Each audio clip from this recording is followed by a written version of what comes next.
Baik, Assalamualaikum warahmatullahi wabarakatuh. Waalaikumsalam. Selamat malam Indonesia. Salam sejahtera bagi semuanya. Pada kesempatan kali ini di bumi Pleret yang permai, bumi Pleret Raya Ngayogyakarta Hadiningrat, kami kehadiran seorang mantan muhibbin Ba'alawi, muhibbin atau pecintanya Habib yang bernama Mas Yoyo dari Sukoharjo.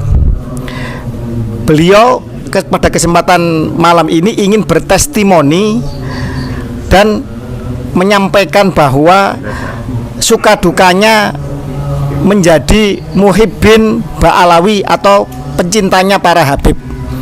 Dan juga mungkin ada pesan-pesan yang mau disampaikan di balik testimoni itu. Monggo silakan Mas Yoyo, dimulai langsung. Assalamualaikum warahmatullahi wabarakatuh. Selamat malam.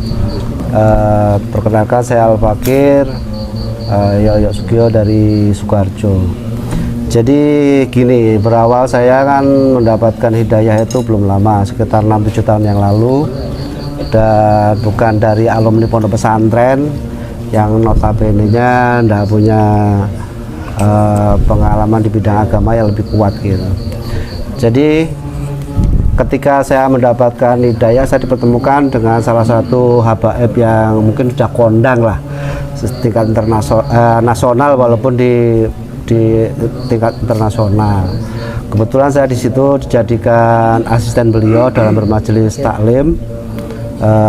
Jadi saya udah ikut dakwah kemana-mana selama 3-4 tahun yang lalu. Dan ketika ada pandemi, majelis itu diliburkan atau berhenti dulu.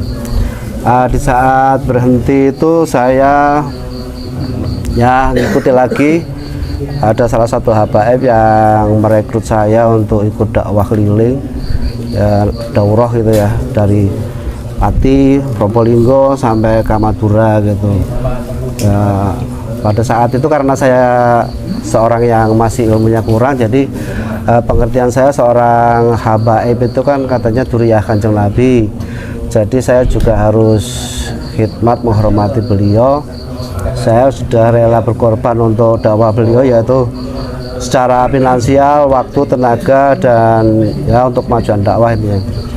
Nah terus sebentar, statusnya ini apa jenengan? Statusnya ini digaji atau menjadi asisten atau istilahnya atau menjadi semacam khadam atau istilahnya apa ya? Mengabdi yang mana? Jadi begini, kita berdakwah itu kan karena dulu saya juga sudah punya target-target ya, di usia 40 ke atas. Saya pengennya itu di usia yang udah tua itu saya abdikan untuk di bidang dakwah ya sebisa saya, maksudnya saya mensupport dakwah-dakwah para habaib itu yang intinya untuk berdakwah di jalan agama.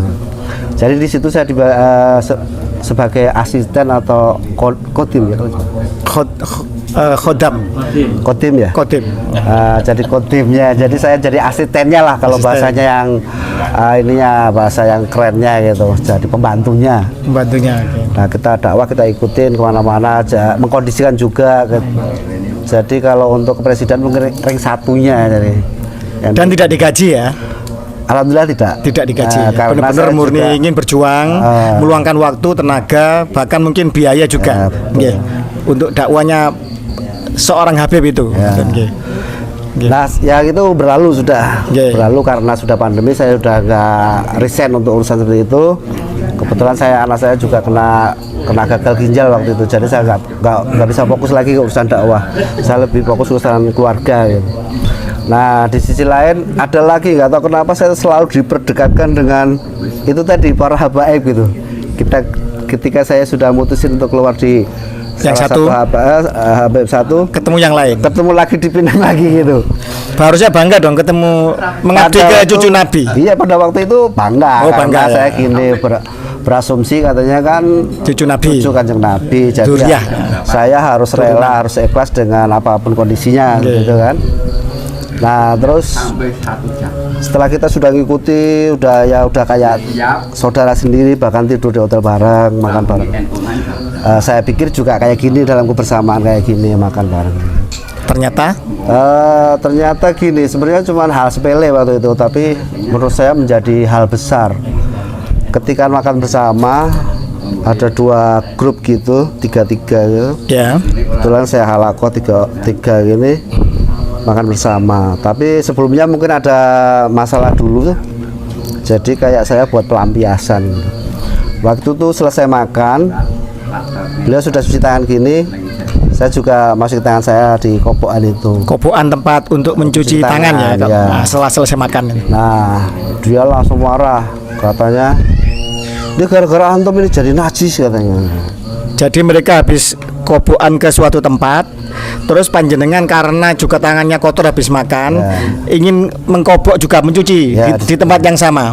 Dibilang hanya karena itu kobokannya menjadi najis karena kena tangan panjenengan. Oke. Pertama itu najis kata. Terus yang kedua gini, yang menurut saya kurang kurang enak buat saya gitu gini. Katanya, "Anak itu kalau marah sama antum itu tak masukin di tong, tak semen sak leher, tak buang di laut, nanti tak liatin tiap hari udah mati apa belum." Kan menurut saya kan terlaluan kalimat seperti itu.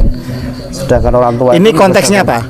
Konteksnya bercanda atau serius atau marah yang dibuat bercanda atau gimana? Mungkin gini ya, bisa jadi juga jengkel, terus kemudian bercandanya keterlaluan. Bercandanya kalimatnya terlalu dalam. Tapi menurut saya kan nggak sampai segitunya, karena kita sudah kebersamaan sudah lama, harusnya kan nggak usah sampai seperti itu gitu. Mungkin bisa jadi dengan kalimatnya lebih halus, misal. Akhirnya saya mencarikan solusi sama tuan rumahnya itu kan, "Tolong Pak, carikan air lagi buat kobokan." Tak kasih yang baru lagi akhirnya.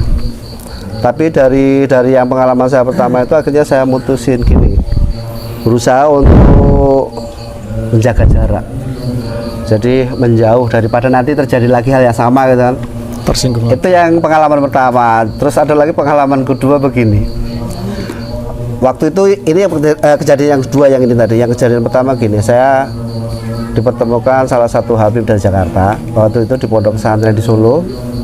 Ketika saya juga kepengen menghargai beliau, tak belikan bubur kacang hijau.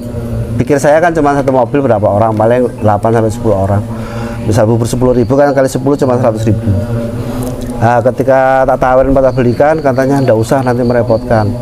Terus tapi ya terserah kalau semampunya gitu. Ketika tak belikan 10 bungkus, kita berhadapan gitu. Beliau marah-marah. Katanya gini, "Antum itu pakai tanya-tanya berapa?" Terus kalau saya bilang 3.000 gimana? Saya kaget. Kok pertanyaannya seperti itu gitu dalam hati.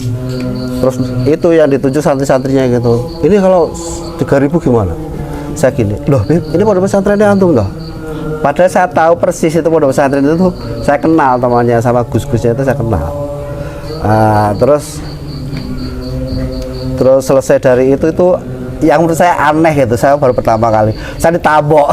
Saya ditabok kanan kiri gini kan. Bercanda apa serius? Ya kalau menurut saya serius karena dengan muka marah ya. Maksudnya gini, tempelengi gitu. Berapa kali itu? Sini, kiri kanan gini. Oh, ceplas. Gini. Saya kaget, loh kok kayak gini ya saya gitu. Jadi kok gini, gitu. saya ulang ya, saya rekonstruksi. Panjenengan berusaha untuk baik dengan inisiatif untuk loman apa istilahnya, untuk dermawan, berbagi ya kan, mau membelikan bubur kacang hijau ya kan, itu jenengan beli 8. Ternyata sampai di sana bukan malah berterima kasih, malah marah karena jenengan bertanya berapa, terus sambil menunjuk 3.000 santri yang itu bukan santrinya dia, tapi santrinya Gus, seorang kiai gitu. Betul. Terus dalam posisi seperti itu panjenengan ditempeleng kanan kiri. Oke. Nah dari situ saya kagetnya gini, loh kok seperti ini ya? Katanya Duriya Kanjeng Nabi kok karakternya seperti ini gitu. Saya baru pertama kali gitu. Terus tujuannya itu apa gitu? Maksudnya nampol saya gitu. Ini Habib yang berbeda ya dari yang pertama tadi. Berbeda. Marganya berbeda juga. Berbeda. Oke. Jadi yang pertama tadi, yang kedua, yang ini pengalaman pertama yang ditabok itu. Tapi gini, karena saya masih merasa itu tadi, karena Duriya Kanjeng Nabi kan saya hargai. Diundang lagi saya di Jakarta. Oh gitu. Sering di WA gitu kan. Hadir majelis ini. Kebetulan saya juga ada tujuan kepengen di Jakarta mencari pekerjaan gitu kan. Sekalian menghadiri undangan beliau gitu. Nah, itu ketika di situ Setelah saya majelisan, saya izin pamit mau, kan ada saudara di daerah Tangerang kayak gitu. Terus bilang gini, tolong Pak carikan muhibin yang mau menjaga majelis ini gitu, dari Solo katanya gitu. Terus saya menawarkan diri karena saya juga ada tujuan tadi kan. Pertama masih ada tadi muhibin tadi pengen deket-deket sama Duriya Kanjeng Nabi. Terus di situ saya baru tahu karakter aslinya yang setelah nabok tadi, ternyata emang karakternya keras. Gitu. Jadi waktu itu saya baru masuk ke malam pertama istilahnya, akadnya sudah jadi apa namanya ya, kodimnya lagi mungkin Kodim. ya. Itu kebetulan beliau Jadi itu, akadnya panjenengan itu membantu di majelis taklim situ.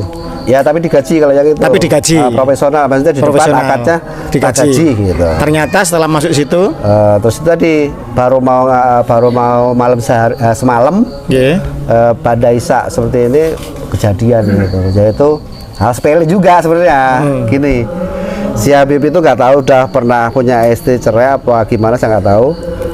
Yang jelas nggak ada istrinya, punya anak 2. Punya keponakan. Nah karena akadnya itu udah bekerja, terus si ponakannya tadi kan baru masak sendiri, makan sendiri. Cewek-cewek ponakannya. Pengertian saya itu gini. Jadi ya, jenengan Habib ini sama 2 ponakan cewek-cewek ini tinggal satu rumah. Ya. Terus karena kemarin itu udah akad kerja ya, udah tak beresin semua, maksudnya yang kotor-kotor tak beresin. Ketika malamnya itu maksud saya ya udah situ mau kotor-kotor dulu nggak apa-apa, penting tanggung jawab saya kan. Saya pengennya nanti habis subuh atau sebelum subuh ya gitu. Tapi ternyata enggak, dia langsung spontanitas gitu, marah-marah kata, kamu itu ngerjain Saripah. Terus kalimatnya yang keluar yang kalimat buruk lah pokoknya, gitu. sarkas kayak gitu, menghina. Terus saya dalam hati gini, kok kayak gini amat ya, katanya keturunan Kanjeng Nabi, tapi kok padahal Kanjeng Nabi itu menghapus sistem perbudakan. Tapi ketika saya mau menghambakan diri, kenapa feedbacknya seperti itu gitu? Saya nggak dihargai, terus kayak buat pelampiasannya beliau kayak gitu. Jadi saya merasa nggak terima gitu. Betul. Akhirnya saya langsung WA aja dari atas, saya turun di lantai 2. WA saya ingin pokoknya keluar, intinya saya nggak cocok. Malam pertama itu? Iya. Malam pertama. Ya. Terus paginya saya keluar, diizinin keluar. Mohon maaf, tadi panjenengan memakai diksi redaksionalnya perbudakan. Apa yang panjenengan punya persepsi jenengan sebagai budak? Apa kata-katanya? Enggak seperti ini, kalau menurut saya kan orang yang menghambakan diri seperti zaman Rasulullah kan namanya budak ya, walaupun nggak digaji ya, intinya mengabdi gitu. Tapi ketika saya juga mengabdi situ kan tujuan saya bukan finansialnya, saya kalah barokahnya juga. Barokahnya. Karena kalau finansialnya sebenarnya rendah sekali. Karena soal finansial saya itu punya keahlian di bidang las, saya bukan nggak mau jadi bantu gitu ya. Untuk menghasilkan sehari 150.000 saya bisa dengan keahlian saya. Saya Solo, daerah Jakarta sekitarnya itu sudah biasa. Ketika saya menghambakan diri kok kayak gini feedbacknya. Jadi dari tiga peristiwa seperti itu, akhirnya saya juga mengkoreksi diri gitu. Daripada saya dekat, akhirnya bermasalah. Akhirnya lebih baik saya yang jaga jarak gitu. Jaga jarak maksudnya nggak usah sampai terjun ke seperti itu lagi gitu. Artinya sudah kapok jadi muhibin. Ya intinya traumatik gitu ya, daripada nanti terjadi hal-hal lagi ya gitu. Terus akhirnya ya walaupun di pertemuan lagi salah satu Habib lagi, karena sudah seperti itu udah nggak nyaman, akhirnya mundur lagi. Berarti dari sikap, gestur, kata-kata, muka apapun sudah nggak mengenakkan. Ya betul. Jadi kayak itu tadi kayak sistem perbudakan, ketika sudah akadnya dijadikan pegawai atau karyawan, suka-suka dia gitu mas. Oh gitu. Nah, itu tadi kan dengan marah kata-kata yang nggak ini kan nggak sebanding gitu. Oke. Dengan misal gaji cuma segitu, kita harus rela di kata-katain yang macam-macam gitu. Melakukan segala hal yang bukan tupoksinya, yang bukan pekerjaannya disuruh-suruh gitu. Jadi ya tadi saya ambil kesimpulan, kalau menurut saya pribadi, saya saya introspeksi gitu ya, kok seperti ini gitu sikap para yang menurut mereka kan para duriya Kanjeng Nabi gitu. Harusnya kan memberikan contoh, memberikan teladan kepada kami yang masih istilahnya masih awam seperti ini kan. Sebenarnya gini, ini juga bagian dari kesalahan persepsi sendiri. Pertama, panjenengan yakin mereka duriya Kanjeng Nabi, ya kan? Kalau Kanjeng Nabi memperlakukan pengikutnya sebutannya apa? Kekasih apa yang dicintai. Nabi Muhammad dengan pengikutnya disebut apa? Pengikutnya Nabi Muhammad? Sahabat. Ya kan, sahabat Abu Bakar, sahabat Umar dan lain-lain. Sahabat itu definisinya apa? Ya, orang yang bertemu dan berpisah karena Allah, kan begitu kan, dalam bahasa konteksnya kan seperti itu. Terus kemudian sejajar, egaliter, saling take and give, memberi dan menerima. Jadi di sini terjadi proses saling memberi, saling asih, asah, asuh, kan begitu ya kan. Sama-sama apa namanya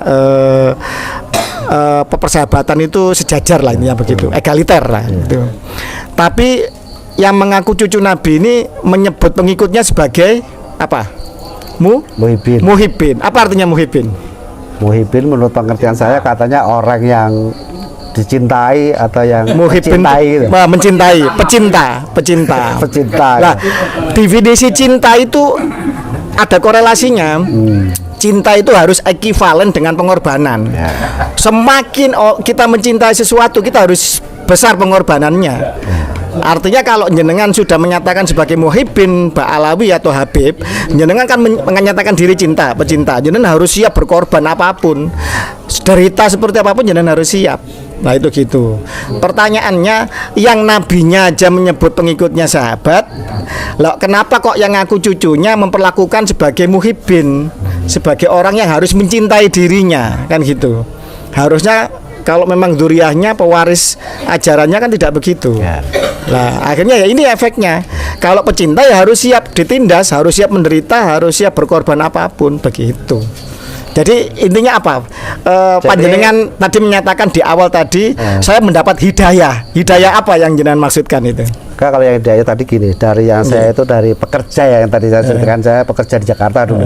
Jadi Jakarta sekitarnya udah saya jajah semua. Jadi ketika saya dipertemukan untuk itu tadi ikut di bidang dakwah sesuai kemampuan saya, walaupun sekedar sebagai tadi apa muhibbin tadi. Nah, karena kita juga nggak paham kan, intinya saya pengen ikut partisipasi gitu. Jadi jenengan merasa dari orang yang tidak ngurusi agama mendapat hidayah ingin ngurusi agama. Gitu. Ternyata jenengan jadi muhibbinnya Habib, ya kan? Terus jenengan mendapat perlakuan seperti budak, dihina, sampai tadi itu kobokan tempat yang sama dianggap jadi najis. Jadi jenengan ini najis. Jenengan anjing apa? Nah, justru itu yang membuat saya jadi tanda tanya seperti apa itu. Seperti zaman Belanda itu banyak kantor tulisannya inlander dan anjing dilarang masuk. Jadi saya berasumsi gini, ketika Rasulullah itu kan jadi toladan ya, jadi contoh gitu. Ketika di situ ada seorang yang buta disuapin, walaupun dihina tetap dilayanin.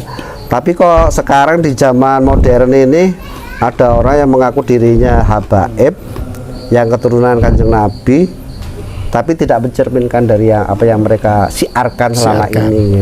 Nah, ternyata sekarang setelah jenengan sadar bahwa dan tahu, jenengan sekarang sudah mendengar yakin nggak kalau habaib ini atau habib-habib keturunan Yaman ini bukan cucu Nabi, yakin nggak? Ya sekarang karena apalagi dengan adanya fenomena tes DNA ya. Nah saya semakin jadi pertanyaan saya yang dari dulu itu akhirnya kayak terjawab gitu. Oh mungkin ini tepat gitu. Bahwa mereka itu bukan duriya Kanjeng Nabi mungkin karena dengan sikap-sikap mereka gitu yang perlakuannya lebih keras, lebih gitu. Oke. Arogan kalau menurut saya. Jadi menurut panjenengan lebih baik Habib ini membuktikan dirinya kalau benar cucu Nabi. Ya kalau menurut saya harus konsekuensi gitu. Ketika mereka mengaku dirinya seorang Habib ya konsekuensinya mungkin dengan era modern tes DNA ya ikutin aja biar biar umat itu semakin yakin gitu. Sama enggak DNA-nya dengan keluarga Nabi yang ada di Timur Tengah, iya, gitu kan. Jadi jangan mengikrarkan diri sendiri saya Habib, tapi sementara dia nggak mau pembuktian bahwa mereka itu Habib gitu. Terus pesan jenengan sekarang, dengan jenengan tadi dihina najis, jenengan guyonnya mau dicor, ditong, tinggal kepalanya dicelupin dibuang di laut, ditunggu tiap hari mati apa ndak ya. Terus kemudian jenengan diperlakukan seperti budak, terus ditempelengi, dikasih sesuatu tapi bukan malah berterima kasih, tapi jenengan malah dihina-hina dan seterusnya, dipermalukan. Apa pesan jenengan kepada mereka-mereka yang masih terkooptasi dan yakin bahwa Habib ini cucu Nabi dan menjadi muhibin mereka? Apa pesan jenengan? Jadi pesan saya, para muhibin yang mungkin juga ada yang benar-benar muhibin karena dia paham dari dunia perpondokan ya, menghargai cucu kanjeng Nabi itu emang salah satu wajib gitu. Tapi buat yang belum paham atau awam seperti saya itu ya lebih baik mendalami dulu karakter si Habaib tadi, benar-benar dia seorang alim ulama besar benar, dan dia merealisasikan apa yang dapat dari ilmunya itu direalisasikan ke masyarakat gitu. Ya mungkin lebih tepatnya kalau orang Jawa anda pasor kayak gitu, rendah hati ya, gitu. Berarti harusnya genetika atau keturunan, kalau keturunan orang besar dia akan jadi orang yang mulia keturunannya, mencerminkan mentauladani datuknya. Ya, betul. Kalau ternyata ngaku orang besar perbuatannya tidak sama, berarti patut dipertanyakan. Yang kedua juga harus diuji secara benar, apakah benar dia keturunan Nabi atau tidak. Kan gitu, termasuk dengan tes DNA. Nah, berani nggak Pak Alawi ini tes DNA? Ini ada mantan muhibin loh yang menuntut kalian untuk tes DNA. Dan kalau berani, monggo tes DNA dibiayai. Gimana? Berani nggak? Enak loh, gratis kan gitu. Ya, setuju. Setuju. Oke. Nah, jadi pesannya para muhibin agar meneliti betul apakah mereka keturunan Nabi atau tidak, harus berani mempertanyakan. Jangan sampai nanti husnudzon ternyata salah. Kalau husnudzon pada sesuatu yang salah, sama juga akibatnya akan suudon kepada yang benar. Bisa jadi kan demikian. Kiai-kiai yang ternyata juga mungkin ya kan masih ada ketersambungan nasab dengan Rasulullah malah disuudoni karena mukanya sudah muka Nusantara. Sementara mereka-mereka yang mukanya masih muka Timur Tengah dianggap cucu Nabi tanpa diteliti lebih lanjut genetikanya, akhlaknya, perbuatannya, kapasitas ilmunya, dan tentu saja punya isbat enggak dari negara asal kan gitu. Masa cucu Nabi distempel di Jakarta kan tidak mungkin, sudah kan gitu. Tidak masuk akal. Oke. Kalimat terakhir yang mau disampaikan monggo. Kalimat terakhirnya intinya tadi kita harus berhati-hati gitu aja. Dengan waspada, jangan cuma sekadar apa ya istilahnya anut grubyuk kalau orang Jawa. Jadi rubuh-rubuh gedang cuma mengikuti aja tanpa mau meneliti dulu lebih dalam gitu. Ya itu tadi kealimannya, keilmuannya, terus sanatnya kayak gitu. Apalagi menyangkut dengan duriah kanjeng Nabi. Saya kira cuma sampai di situ. Oke. Baik para warga Nusantara. Hati-hati. Oke. Kalau pepeto ada masalah, babat langsung. Baik para warga Nusantara dan juga terkhusus bagi para muhibin Pak Alawi, ini ada mantan muhibin, contoh kasus testimoninya studi nyata, siap dimubahalah. Siap bahwa bersumpah bahwa kesaksiannya benar, siap. Oke. Bahwa menjadi pelajaran bagi semua, jangan mudah percaya. Di era sekarang itu informasi mudah didapat, komunikasi juga mudah. Bisa saling korespondensi dengan narkoba internasional, bisa tes DNA. Kalau ada orang ngaku-ngaku cucu Nabi, suruh buktikan. Jangan seenaknya ngaku-ngaku, ternyata itu untuk mengkapitalisasi umat, memanfaatkan umat. Apalagi orang-orang yang muhibin, pengikut mereka tambah dijadikan budak atau dimanfaatkan. Demikian, salam waras bagi seluruh warga Nusantara. Wallahul muwaffiq ila aqwamit thoriq. Wassalamualaikum warahmatullahi wabarakatuh. Merdeka. Waalaikumsalam warahmatullahi wabarakatuh.